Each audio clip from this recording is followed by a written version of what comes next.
It just directed me to Facebook.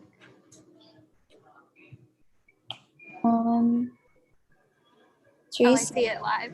Okay, so we should hop off. You're live now, I think, Theresa. Hey, everybody. Welcome.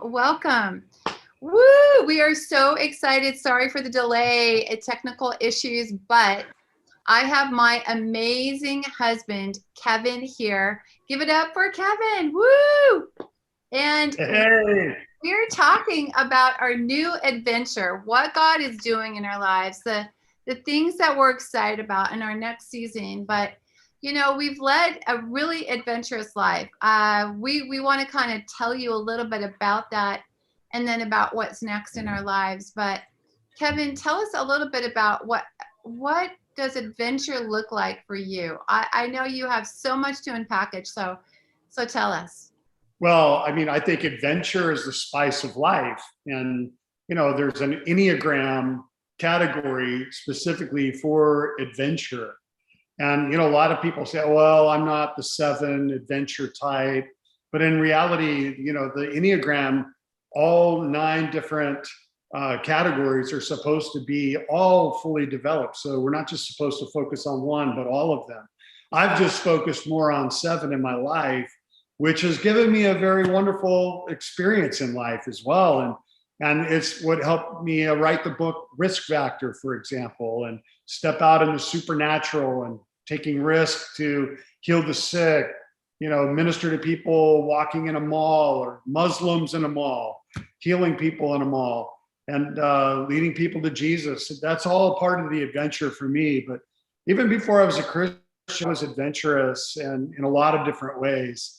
And I can remember at 10 years old, I was living up in Washington State in Auburn, and there was this place called Surprise Lake in Federal Way, Washington. And they had this diving board at the lake, and it was like 3 feet, 5 feet, something like that. Then they had this tower that was a 10-foot platform you could jump off of, and then you could climb up higher to 20 feet. Jump off that platform, then you could go up to the 30-footer and jump off that. And I'll always remember at 10 years old, the 3-foot diving board, the 5-foot diving board, that was like so scary to me. And I can remember like finally gaining the courage to jump and just fly into the air and feel like I was gonna die, like, and then hitting the water, coming up and just like, yes, and then running up and doing it, you know, 10 more times. And finally, I'd climb up to the 10-foot platform, and I'd crawl back down. But then there was a time where I was climbing up, and there were people behind me, so I had to go. And it was the most incredible feeling. And then I went to the 20-foot, and then finally, by the end of the summer, the 30-foot. What an adventure! And I can remember, you know, driving with my mother and my cousin, who was about the same age as me when we were 12. We drove from Seattle, Washington, all the way to Fairbanks, Alaska, camping along the way. Just my mother and my cousin and I. And here we are, 12 years old, and my mom, and we're out in the middle of nowhere in this camper van and driving on the Alcan Highway up into Alaska. And what an adventure. I'll never forget fishing with my mother one day while we were camping in Fairbanks. We were there for 3 months while my dad was doing a job up there. And so during the day, we'd have all this free time, and my mother and I would go out fishing or, you know, hiking, whatever. But one day we were fishing on the river, and a grizzly bear is about 100 yards upriver. And my mother looks at me and says, Kevin, don't argue with me. Just be quiet, get to the van as fast as you can. And I started to argue with her. She says, Kevin, there's a bear. And I look up, and there's a grizzly bear eating a fish standing up in the middle of the river. And I'm like, what? And she's, I told you not to say anything. And then I started running. And my first thought was, well, I know I can outrun my mother. We get into the van and take off. But those kind of adventures really, I think, positioned me for when I became a Christian in my late teens, to just continue to take risk. And I remember just seeing that Christianity was actually like an adventure. I mean, I remember reading about Jesus, and I'd never heard about Jesus before I got saved. And didn't know anything about the Bible or Christianity. I wasn't raised in the church. And so when I started reading the life of Jesus, I thought, this is the most adventurous person I've ever read about. This is amazing. And then when I started reading about the disciples and all the crazy things they did, I thought, this is an amazing adventure book. And I just started doing the same kind of adventure, driving around in my Volkswagen. Remember that car, Ron? My Yes, I Volkswagen know. station wagon. It's crazy. If you have any questions for Kevin and I about our what does it look like to be raised in adventure, to go after that, please let us know. We want to answer those questions or comments. We led a crazy life. We saw so many things happen because we took risks. Because you can't really go on any adventure if you play it safe. But when you take risks, you see so many miracles happen. It's like crazy. Yeah, I mean, I remember I was just driving around in my Volkswagen when I was first saved, picking up hitchhikers and driving them around until they either got saved or jumped out of the car. Well, we brought that with us, and when we moved to Southern California and went to Bible college, and then later on planted a church, share about what we did, because there's so many crazy stories we could tell you, but how the adventure continued, because we feel like the church wasn't a very adventurous place as far as what they were doing to reach culture, to go outside, to be a light in, and share about what happened in the 90s when we planted our church, Kevin. Well, I mean, I think we were just looking to make our church a party, a festival kind of.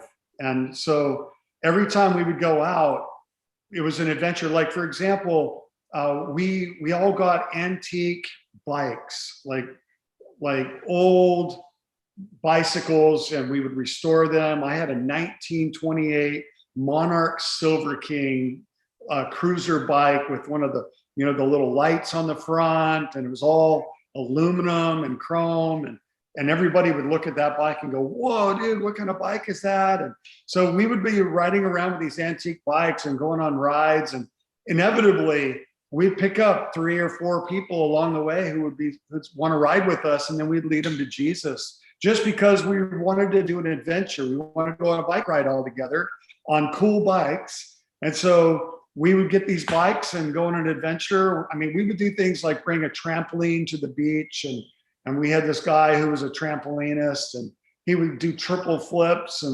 and twists, and then everybody'd come around to watch him, and then they would end up, hearing about Jesus. I remember one time we were doing a marshmallow fight at the beach, and this is the way we rolled as a church. We had a fire pit going, and we did this marshmallow fight, and then we were ready to go home, but we had about 20 wooden pallets left over, and nobody wanted to carry them back to the trucks and the cars and so forth. So we piled them all up, and we lit them all on fire at the same time. And we had this massive, like 100-foot high flame, and the lifeguards and the police all come out, and now everybody's drawn towards it, and we're preaching the good news of Jesus while the police are trying to tell us to put out the fire, and we're like, put it out? Like, how are you going to get close to that? And I mean, it was just an adventure all the time of taking risks. I mean, I was involved in a rap posse where we did rap dancing right in the middle of Huntington Beach, or all over the inner city of LA.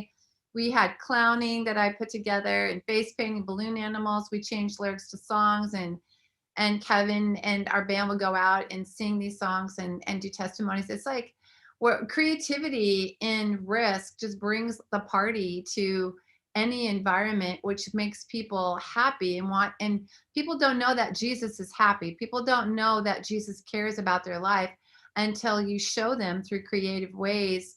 And it just was amazing how many people got completely radically touched and saved that would never go to church, that would never think that God had any desire for them at all. It's just crazy.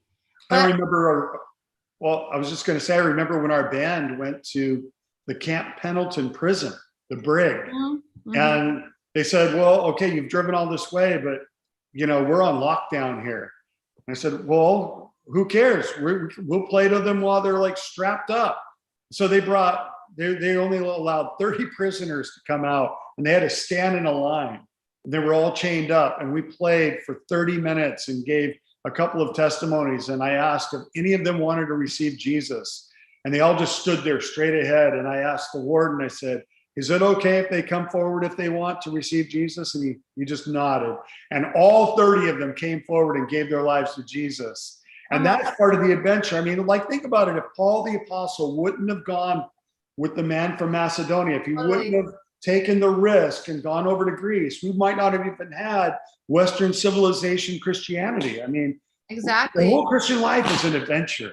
It totally is. I mean, it's part of why we moved up to Bethel, because there was another adventure for us up here in 2002. And yes. And now there's another adventure for us. Like, we feel like this is our time, our season to do something new. So, Kevin, why don't you share with everybody what's next for us? What new adventure do you feel like God is cooking up for us together? Well, I'm sure many of the listeners, watchers have already heard, but we're actually moving from Redding, California. We've been here for 19 years. Woo! And, we're just about 6 months ago, we were thinking, well, do we want to retire or refire? And I never want to retire. I want to get younger the older that I get. I want to be more childlike the older that I get. And we were thinking, well, maybe we should just stay here and play it safe and, just ride out our ministry life here. And the Lord's like, are you kidding? You've never played it safe in your life. Are you going to start now? And by the way, Kevin, if you do play it safe now, you got to take Risk Factor book off the shelf. And so we went down to Saturate OC this past summer, well, a year ago, and we just were so moved by what God was doing in Orange County and wanting to do more of, and a revival harvest that we've had a heart for 30 some years. And when we pastored down there for 10 and a half, and I was on the National Evangelistic Association board for the Vineyard movement. And we were at the Vineyard for like 7 years. And I mean, we just always have had a heart for Orange County and to see people get saved, to see people come to know Jesus. And so we're going to actually go down to Orange County, and we are going to start a church. It's called OC Fire Church. And our mission statement is propelling the presence and power of God's kingdom through a catalytic, creative community. So we want to have a catalytic, creative community that expands the kingdom of God in signs and wonders and miracles. And we just want to raise up and collect creatives who are willing to take risks, to get outside of the box, to come up with the new way that God wants to reveal himself in our culture today, so that the Gen Zers and the millennials and everybody else has a way to hear the good news. And so we're looking forward to partnering with a bunch of creatives. Now, a part of that, the whole thing is doesn't that sound good to you? I think about one of the things that Kevin and I believe in is we want to go to a church that we would want to go to. I feel like, as you know, all of you know me out there, how much I love creativity. It should be at the forefront of every church. Why? Because God is creative. That's who he is. And so if you have any questions or comments about, hey, Theresa, hey, Kevin, go for it. Or if you have any desire and you're in Southern California to want to partner with us, go to Kevin. Just contact him via email, kevin@kevindedmon.com, because we want to partner with people. We want to see a creative church that is a part of not only being creative in worship, but being creative outside in the marketplace, doing creative things where people go, oh my gosh, I want to know this Jesus. And so part of our heart is to build with a team of people that aren't afraid to be that light, but are doing it in a culturally relevant way so that people see the true message of who God is. And we don't want to do church as normal, like how it's been normal. We feel like these times are requiring a new type of church expression. So for example, on Sundays, we want to have home fire groups that meet Sunday mornings or Sunday nights. And we want to share food. So when we come together, we want to eat together. We want to share creativity, like whoever's painted something that week, they come and share it. It's like show and tell. Like maybe you heard a great song on the, on your playlist and you want to share that song, or maybe we'll do a mural together as a home group. But then we'll share creativity. So then we'll share our hearts together. So Theresa and I are working on a new book right now called The Thrive Life, where we've identified 12 categories of thriving in life, like emotional well-being, relational well-being, financial well-being, sexual well-being, occupational well-being, all of these different spheres of well-being that has to be part of our life. So we want to take time to like just ask open-ended questions like, what are you learning in this area? How are you growing in this area? What is God speaking to you in this area? What resources are you using? So each month we're going to take one of those 12 categories or spheres of well-being, and we're going to focus on those. And then on Sundays, we're going to create like a Coachella festival on Friday nights. We're going to call it Friday Night Fire. And we're going to have prophetic booths, have healing booths. And then when you come in, we're going to have like dance and video and just an amazing band that's going to do more than just like worship songs. I mean, this is going to be like a festival. And then afterwards, I want to get food trucks and have live art and other musicians playing that like are singer-songwriters, and after church, like have like lighting out and just have a place where we invite the public to come after we've already had church, and then we just extend church. So we're looking at doing outreaches like going to the pier, going to parks, and bringing a full party of creatives just doing what they do, having fun, being on an adventure together. And we are just really looking forward to doing something so crazy unique that's so engaging and participatory and out of the box. Let's do it. Well, part of the wrong thinking that I think so many of us have is like that God is tame. Like there's some belief systems that all of us have fought. Like I have fought to apprehend and to like even like in a sense reframe it. But a God is a God that's always speaking. It's always creative. It's always about a community. It's always about changing culture, and he doesn't change. That part is stable. And if we don't become culturally relevant to the people that are out there, we'll never reach the next generations for Christ. And right now we are in a situation where people aren't going to church. They're just not, because they don't want to hear a person teach or preach for 45 minutes and then have worship for a set time and then have ministry. It's so predictable. What if we changed the way that we did church to see the presence of God come to every generation? That's our heart. This is our heartbeat. It's not to take away the foundation of what we believe as far as who God is, as far as the kingdom principles, but it's to bring about an expression that where people could say, oh my gosh, that painting, it spoke to me. Oh my gosh, that film. Oh my gosh, this happened, that happened. Church is exciting. I'm going to bring my friends. I'm going to bring my neighbors. It's something to where it's a part of how God has wired us to be. He's wired us to have adventures for diversity. And that's what we want to see happen. Well, basically, we want to create a wildfire that cannot be contained. We want to create a revival fire of signs, wonders, and miracles done in the context of creativity and relevant creative expression, excellent creative expression, and yet everybody involved. And so that's what we're really excited about. I have a question. Have you ever been afraid before in taking an adventure like going to Southern California? Well, I mean, people are telling us right now we're crazy for even going to Southern California.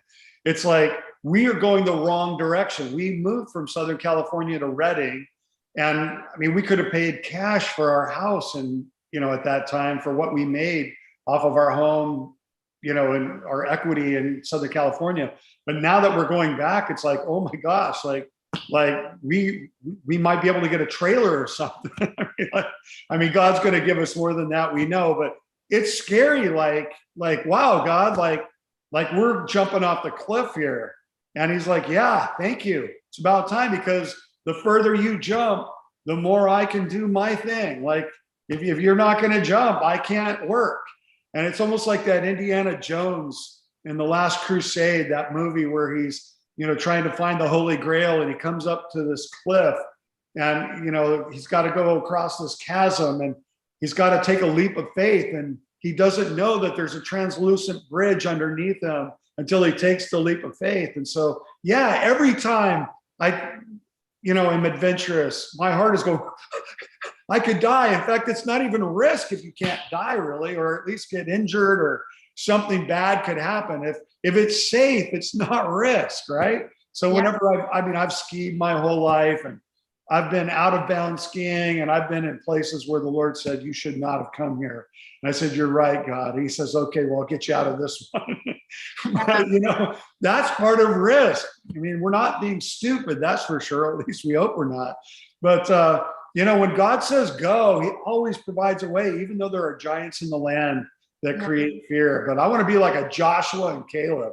I've been there. I've seen the fruit. We were there last summer. There's fruit waiting to be picked in Orange County and LA, and, all throughout the world, actually. But I really believe that we're called right now to go to the promised land that God has for us, to go and get the fruit that's waiting. A harvest is waiting right now. And if we won't take risk, it probably won't happen. And maybe God will raise up somebody else, but I don't want to miss out. I want to be part of this thing. Exactly. We just have a couple more minutes. So if anybody has a question for Kevin about this new adventure, or about how they can live an adventurous life, please just let us know. And that is my question to you right now too, Kevin, is like, how would people that might not have ever been taught, because we were really, both of us really had a strong upbringing to take risks because of what God had done. But right now, like, how can people that have never taken a risk or never learned how to do it, how can they learn how to do that? Well, oftentimes it's a lot easier to take risk if you have a friend or two that are willing to take some risk with you. So being part of a community is huge in taking risk. Like I know that, like Theresa and I, when we took a risk to go to Bible college for the first time after being married for 8 months, and we were like, wow, we're going to now go to Los Angeles and go in our Volkswagen with the ironing board flapping on the back, and like having her with me taking risk made it a lot easier for me to take risk. So having community and taking risk is really important. And then also realizing, go according to the measure of faith that God's given you for the moment, but go to the max of it. Like if he's giving you like that big of a risk measure and a mandate, take that much risk. It's not the size of risk that you take, it's the measure of risk that you take commensurate to what God's given you to do. And so a mustard seed sized risk, can move a mountain. You don't have to have this huge amount of risk. It's just a mustard seed. It's just taking that leap of just saying hi to somebody, or just doing something and to take a risk just a little bit, and then it's going to grow. I remember a guy who took over my treasure hunts many years ago, Jason Chen. He was in my treasure hunt class, and he skipped out every time we were going to go do the treasure hunts for the whole semester. And he came and confessed at the end of the year and said, I'm sorry, Kevin, but I just feel like I really want to learn this treasure hunt stuff, and I want to go and do it. So I'm going to do it every day this summer. I said, okay, go for it. He did it every single day, all summer long. And then he became this amazing, amazing revivalist. And he ended up then leading the treasure hunts for me for about 4 years. Yeah, it's amazing. We do have some questions here. Okay. What does it look like to be adventurous in creativity?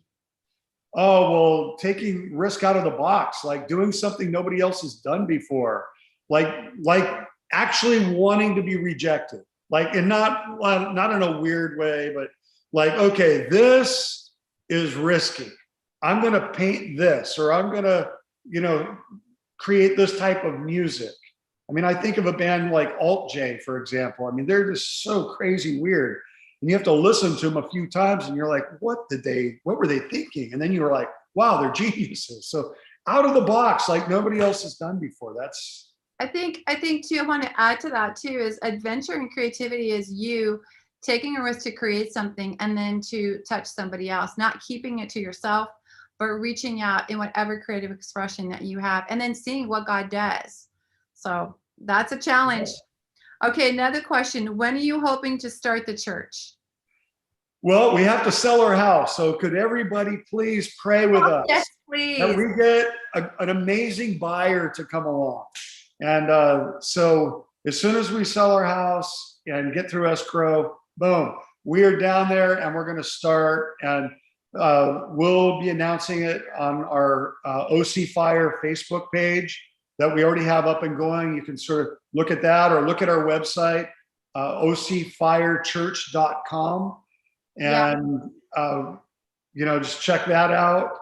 And both Kevin and I will be posting on when we start the church deal on Facebook and other social media streams. Hopefully soon. The harvest is waiting. I know. Hey, the sooner the better. And one last question. Sometimes joining a community as an outsider is a risk. Any advice for that? Yeah, that is a risk. And oftentimes it's because we've been burned in the past. Yes. Whether it's been with a family member or a friend or a teacher at school, whatever, right? And so when it comes to the church, we carry those wounds with us sometimes. And even at church, I mean, let's face it, sometimes that can be the most brutal environment. But, we've got to continue to take risks. We have to deal with the bitterness and the resentment, but also maintain boundaries and trust again. And so, I think every time I've taken risks, I don't just go down a double black diamond ski run, the first time out. I've actually learned, and I've gone, through the green, the blue, the black, the double black diamond, out of bounds. I've learned along the way. So I would encourage you, if you're having a problem like trusting, maybe get some counseling, maybe figure out what is that blockage that's keeping me from trusting again. Yeah. Maybe it's some bitterness, resentment. Maybe I need to figure out how to forgive, but not to be in a same situation where I'm taken advantage of, but setting clear, good, healthy boundaries. So these are things that we'll actually learn in our church. So that's kind of cool. And I just want to encourage you out there too. You just have to find, one of the things I love about Bethel is its encouraging nature and what God has done for us in that. And that's one of the reasons why I really did start Create Academy on theresadedmon.com, is because I feel like so many people didn't have a community that was supportive and that they could learn to love. So if you want a community, check out thesadedmon.com, Create Academy. Yes. We would love to help you to grow in your community life and help you feel accepted and loved. So check that out. And along with that, I think when we take risks to get into community, especially with more like-minded people, and sometimes you have to find that in different places too. But when you're in community with like-minded people, they sort of push each other. Leonardo da Vinci did not create in a vacuum. He was always around other artists and sculptors and engineers and scientists. And he was always learning, and he was hanging out with a community of artisans, of creatives. And that's what helped him to then escalate into what we now know as a master. But, you look at C.S. Lewis, J.R. Tolkien, all these great writers, they hung out every day in community with other writers and philosophers and theologians, and they would drink a beer together and they would talk about their new ideas, and they would bounce ideas off of each other and get insights from other people who weren't even writers, but they had maybe a thought that would come to them that would break open a new creative vein. It's really that. So we just have to take risk to actually get into a place where we can take risk. Well, Kevin, I want you to impart now to the people that are listening that if you want to take more risks, if you want to create and do new things and to be involved with community with us or with Create Academy or with the people around you. Just put your hands out to receive. If you're driving, no problem. Keep your hands on the wheel. But Kevin, I want you to impart. Well, I just declare a new season of new adventures for everybody listening or watching right now, that God would reveal himself in the night seasons to you and the morning, and there would be people who would come up with like prophetic words for you, and you go, whoa, okay, this is exactly what I've been waiting for. I need a new adventure, and this is where God is leading me. This now, it doesn't mean you leave geographically or even leave your church. Like God can, I just released new adventures for your life to take risk where you're at. And God is going to move some of you. He's already moving some of you. And this is a confirmation for you that God's in it. He's with us wherever we go. But here's the deal. Jesus said, go. That's the adventure. Go. Go in your city. Go minister in your family. Go and be creative in all kinds of great ways. But go. Let's all just keep going. Let's live the adventure until we arrive face to face in his presence. Come on. Woo, that was so good. Thanks for joining. Don't forget to check out ocfire.com. Check out all of his resources at kevindedmon.com. And if you would love to find out more about the church and get involved, contact Kevin at kevindedmon.com. Thanks and again. OC Fire Church. OC Fire Church. .com. Okay, guys. Thank you, and pray for our house to sell. And we'll see you next week. Thanks, son. See you in the OC.